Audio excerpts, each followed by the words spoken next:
Tamim Iqbal, Bangladesh cricket board, cricket operations, Chandika Hathurusinghe and the selection panel. এই যে আমি 4-5টা উইং এর কথা বললাম, এই 4-5টা ডিপার্টমেন্টের জন্য আগামী 10-12 দিনের সময়টা আমার কাছে মনে হয় নেইল বাইটিং উত্তেজনার। তামিম ইকবালের রিটায়ারমেন্ট এবং সেই রিটায়ারমেন্ট নিয়ে একটা রিপোর্ট এসেছে ইএসপিএন ক্রিকেট। চেষ্টা করব হওয়ার। টি-20 যদিও রিটায়ার করেছে, যদি উনি ফিট থাকেন তাহলে তো যে কোনো ফরম্যাটে আসলেই আমরা খুশি হব। টিমের প্রয়োজনে যে কোনো সময় যে কোনো কাউকে কল করা। আসসালামু আলাইকুম সুপ্রিয় দর্শক বন্ধুরা, অবশেষে অবসর ভেঙে টি-20 বিশ্বকাপে যোগ দিলেন তামিম ইকবাল খান। দর্শক বন্ধুরা, তামিম ইকবালকে জাতীয় দলে ফেরানোর জন্য বেশ কয়েকদিন ধরে নানাভাবে চেষ্টা করা হয়েছিল, আর সেই চেষ্টাতে শেষ পর্যন্ত সফল হয়েছে। দর্শক বন্ধুরা, কোচ চান্দিকা হাথুরু সিংকে হটিয়ে এবার তামিম ইকবালকে জাতীয় দলে ফেরালো বিসিবি সভাপতি। দর্শক বন্ধুরা, অন্যদিকে এবার টি-20 বিশ্বকাপে তামিম সহ যে সকল সিনিয়র ক্রিকেটাররা আবারও অবসর ভেঙে খেলতে যাচ্ছেন তারা হচ্ছেন মুশফিকুর রহিম এবং তামিম ইকবাল। দর্শক বন্ধু, এবার সেই সকল বিষয়গুলোকে কেন্দ্র করে আপনাদের মাঝে অত্যন্ত চমৎকার কিছু তথ্য তুলে ধরেছি, এবং সেই সাথে রিয়াজ সাতানি ভাই অত্যন্ত চমৎকার কিছু আলোচনা করেছেন। আপনারা সেই আলোচনাগুলো শুনলে অবশ্যই বুঝতে পারবেন তাহলে কারা কারা এবার টি-20 বিশ্বকাপে খেলতে যাচ্ছেন। তো দর্শক বন্ধুরা, চলুন আমরা সেই সকল বিষয়গুলো পরিপূর্ণ জেনে নিই। ডিসকাশন আমার তরফ থেকে না, Tamim Iqbal, Bangladesh cricket board, cricket operations, Chandika Hathurusinghe and the selection panel.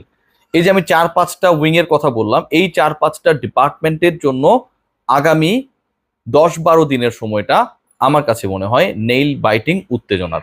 Tamim ইকবালের রিটায়ারমেন্ট এবং সেই রিটায়ারমেন্ট নিয়ে একটা রিপোর্ট এসেছে ইএসপিএন ক্রিক ইনফোতে। সেই রিপোর্টটা আমি যদি আপনার দেখানোর চেষ্টা করি, মোহাম্মদ ইসাম তিনি সেই রিপোর্টটা করেছেন। Shanto once Tamim available in all formats for Bangladesh. Bangladesh captain Shanto has also asked Tamim to reconsider his decision to retire from T20 internationals.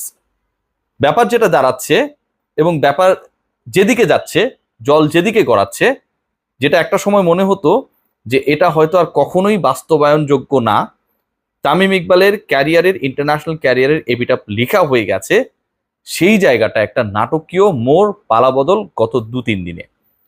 বাংলাদেশের ক্রিকেট কেন্দ্রিক নিউজগুলো ইন্টারন্যাশনাল এজেন্সিতে ডেলিভার করেন যারা মোস্ট প্রমিনেন্ট আতিফ আজম এবং মোহাম্মদ ইসাম।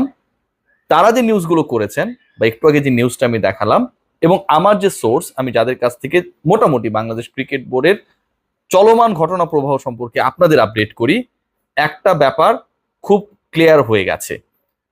তামিম ইকবালকে আন্তর্জাতিক ক্রিকেটে 3 ফরম্যাটের ক্যাপ্টেন নাজমুল হোসেন শান্ত চান। ইএসপিএন ক্রিক ইনফো যে নিউজটা করেছে এটা যেমন শতভাগ সত্যি, একইভাবে তামিম ইকবালকে কেন্দ্র করে আপকামিং টি-20 ওয়ার্ল্ড কাপেও টিম ম্যানেজমেন্টের একটা পরিকল্পনা খুব অ্যাক্টিভলি আগাচ্ছে, যেটা তারা ক্লিয়ার করছেন না, এটাও শতভাগ সত্যি। ইয়াস, তামিম ইকবাল তার টি-20 রিটায়ারমেন্ট, বাংলাদেশ দল যখন ওয়েস্ট ইন্ডিজে ছিল, সেই পার্টিকুলার সিরিজ আমি কাভারও করেছিলাম, তখন তিনি সোশ্যাল প্ল্যাটফর্মে জানিয়ে দেন যে তিনি আর কখনো আন্তর্জাতিক টি-20তে খেলবেন না।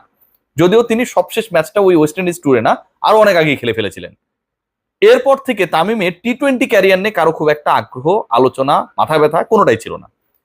মোড় বা প্রেক্ষাপট বদল ঘটেছে গাজী আশরাফ হোসেন লিপু, যিনি এই মুহূর্তে সিলেকশন প্যানেলের প্রধান, অত্যন্ত ভদ্র মানুষ, গুণী মানুষ, দক্ষ মানুষ, এবং সিলেকশন প্যানেলে প্রধানের দায়িত্ব নেবার পর এখন পর্যন্ত যে চেঞ্জেসগুলো তিনি করার চেষ্টা করেছেন, সেই জায়গাগুলোতে আমরা দেখতে পাই যে একটা সৎ উদ্দেশ্য কাজ করছে। এর আগের যে সিলেকশন প্যানেল ছিল তাদের মতো করে এবড়ো থেবড়ো কাজ বা এলোমেলো কাজ, কি করছেন নিজেরাও ক্লিয়ার না, এরকম কোনো স্ট্যান্স আমরা দেখিনি।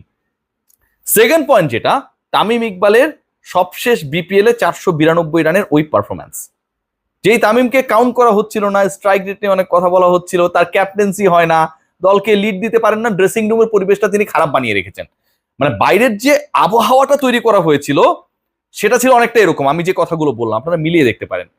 সেই তামিম ইকবাল, মাহমুদুল্লাহ রিয়াদ, মুশফিকুর রহিম, মোহাম্মদ সাইফুদ্দিন, মানে বড় বড় ক্রিকেটার যারা, প্রমিনেন্ট ক্রিকেটার যারা, সেই ক্রিকেটারদের মেহেদী হাসান মিরাজ লিডার হয়ে সেই পার্টিকুলার একটা দলকে, ফরচুন বরিশালকে, শুরুর দিকে যেই দলটা ঢুকছিল, হ্যাট্রিক পরাজয়ের স্বাদ পেয়েছিল, তাদের চ্যাম্পিয়ন বানিয়েছে। শেষ 2 ম্যাচে, মানে যেই ম্যাচগুলো হেরে গেলেই বাদ পড়ে যেত, Comilla Victorians and Rangpur Riders এর মতো টিমকে তারা বিট করেছে। ফাইনালে তামিম ইকবাল 39 রানে একটা নক খেলেছিলেন সম্ভবত 26 বলে, আমার যতটুকু মনে পড়ে, ভুলও হতে পারি, এবং পুরো দলের উইনিং টোনটা সেট করে দিয়েছিলেন। বাংলাদেশ টিম ম্যানেজমেন্টের চাওয়া এই তামিম ইকবালকে, আপকামিং T20 ওয়ার্ল্ড কাপে তামিম ইকবালকে আনপ্রিপেয়ার্ড আনরেডি তামিম ইকবালকে তারা যে অবস্থায় বিপিএল এ দেখেছেন, কারণ তামিম তো আসলে অ্যাজ পার প্রিপারেশন ভালো অবস্থায় ছিলেন না, সেই তামিমকে যদি প্রিপেয়ার করা হয়, সেই তামিমকে যদি বিশ্বকাপে ব্যাক করা হয়, নাজমুল হোসেন শান্ত সেটা চান। সবচেয়ে বড় ব্যাপার মানে ওয়ার্ল্ড কাপের ক্যাপ্টেন যিনি, তিনিই সেটা চান যে তামিম ইকবাল তার T20 ইন্টারন্যাশনালের রিটায়ারমেন্টের ডিসিশনটাকে রিকনসিডার করুক। সাকিব আল হাসান যদি ক্যাপ্টেন হন, তিনি যদি চান, মাশরাফি যদি ক্যাপ্টেন হন, তামিম যদি ক্যাপ্টেন হন, তারা যদি চান যে কোন একজন পার্টিকুলার ক্রিকেটার তিনি আন্তর্জাতিক ক্রিকেটে কামব্যাক করুক, তার মানে এটা কি যে দলে ওই পার্টিকুলার ক্রিকেটারকে ক্যাপ্টেন চাইছেন। অন্য কোনো আলোচনা, অন্য কোনো আলাপ, অন্য কোনো ডিসকাশন এখানে সুযোগটা নেই ভাই। Captain once Tamim to the T20 national team. Reconsider করতে বলেননি তো এই কারণে যে হচ্ছে তামিম ইকবাল এই টিমের হয়ে খেলবে। আন্তর্জাতিক ক্রিকেটে তামিম ইকবালকে যখন এটা রিকনসিডার করতে বলা হয়, তার মানে বিশ্বকাপ পরিকল্পনায় শান্তর টিম ম্যানেজমেন্টের সিলেকশন প্যানেলের খুব স্ট্রংলি তামিম ইকবাল রয়েছেন। খুব ইন্টারেস্টিং কিন্তু ব্যাপারটা। Bangladesh cricket board, cricket operations, Nazmul Hasan Papon, আমরা অনেক আলোচনা সমালোচনা করি, পাপন ভাইকে আমি অনেক সময় অনেক ডিফেন্ড করি, আপনারা এটা নিয়ে বলেন যে পাপনের এগেনস্টে রিয়াসাত কিছু বলে না, বিরিয়ানি খায়। যাক, বিরিয়ানি আমি সত্যি পছন্দ করি অনেক। বিষয় যেটা সেটা হচ্ছে নাজমুল হাসান পাপন, আমরা যত আলোচনা সমালোচনা করি, ক্রিকেট অপারেশনস এর সাথে আলোচনা করে একটা দারুণ ডিসিশন নিয়েছেন।